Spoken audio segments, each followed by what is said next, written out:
একসময় নিয়মিতই চলতো নাচ গান আর সংলাপ। জড়ো হতেন সিনেমা প্রেমীরা।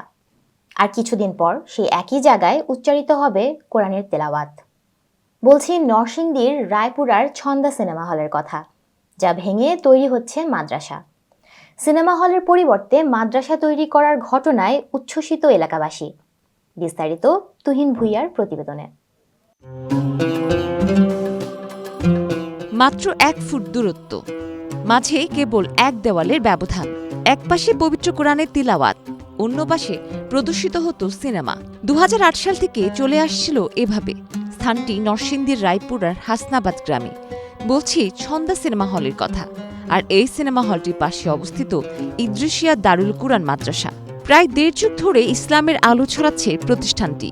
এবার মাদ্রাসার পাশে অবস্থিত সিনেমা হলটি ক্রয় করে নিচ্ছে খোদ মাদ্রাসা কর্তৃপক্ষ।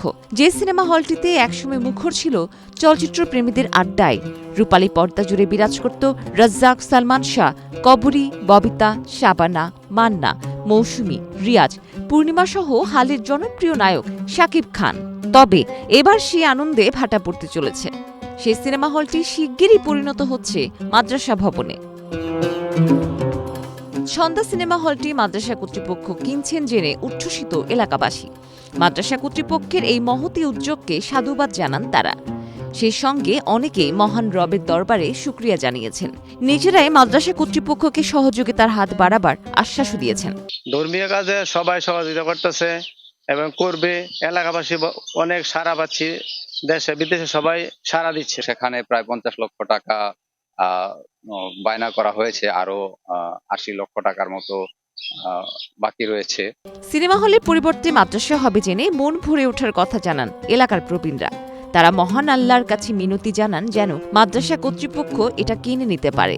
যে ভবনে লাইট, ক্যামেরা আর অ্যাকশনের গল্প হতো, সেই ভবনে এখন থেকে তিলাওয়াতের মধ্য দিয়ে উঠে আসবে মহান আল্লাহ তাআলার বাণী। রায়পুরের হাসনাবাদ গ্রামের সিনেমা হলের সামনে বর্তমানে একটি ব্যানার টাঙানো আছে। মাদ্রাসা কর্তৃপক্ষ জানিয়েছে এর চুক্তি মূল্য নির্ধারিত হয়েছে ১,৩০,০০,০০০ টাকা। এর মধ্যে অগ্রিম পরিশোধ করা হয়েছে ৫০ লক্ষ টাকা।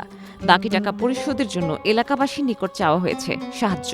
এই এলাকার যুব সমাজরা চায় যে এই সিনেমা হলটি পুরোপুরি শেষ হয়ে যাক, এখানে কোরআনের আলো ছড়িয়ে পড়ুক। আমরা সকলেই আনন্দিত, আমরা এলাকাবাসী সবাই আনন্দিত। এ বিষয়ে প্রতিষ্ঠানের প্রধান জানান, মাদ্রাসাটি প্রতিষ্ঠার পর থেকে দিন দিন শিক্ষার্থী বাড়তে শুরু করেছে। বর্তমানে স্থান সংকুলনের কারণে সিনেমা হল মালিক পক্ষের সঙ্গে আলোচনা করেন তিনি। এই জায়গাটি সিনেমা হলটি মাদ্রাসার জন্য হওয়ার পরে জায়গাটি সম্প্রসারিত হবে। আমরা শিক্ষা ক্ষেত্রে আরো ব্যাপকভাবে আমরা ভূমিকা রাখতে পারবো। তো দুস্থ, গরিব, এতিম, অসহায়, অনাথদের সহযোগিতার জন্য, শিক্ষার জন্য আমরা সহযোগিতা করতে পারবো। এর জন্য আমি সবার কাছে উদাত্ত আহ্বান জানাই যে আপনারা সবাই দিল থেকে দোয়া করবেন এবং সার্বিক সর্বোচ্চ পরিমাণের সহযোগিতার চেষ্টা করবেন। এই বিষয়ে মাদ্রাসার অন্যতম পৃষ্ঠপোষক শাহজাহান মৃধা বলেন, মাদ্রাসার জন্য ২০ লক্ষ টাকা দিয়ে বায়না করেছেন। পরে সকলের সহযোগিতায় আরো ৩০ লক্ষ টাকা দেওয়ার কথাও জানান তিনি। এই সন্ধ্যা সিনেমা মাদ্রাসা করার জন্য ১,৩০,০০,০০০ টাকা দেয়া, পরে বিদেশি প্রবাসীরা সাহায্য সহযোগিতায়, মানুষের সহযোগিতায় ২০ লক্ষ টাকা দেওয়া তো বায়না করছে। সিনেমা হল ভেঙে মাদ্রাসা নির্মাণের বিষয়ে সিনেমা হল মালিকদের সঙ্গে একাধিকবার যোগাযোগের চেষ্টা করেও পাওয়া যায়নি। ডেস্ক রিপোর্ট, প্রবাস খবর।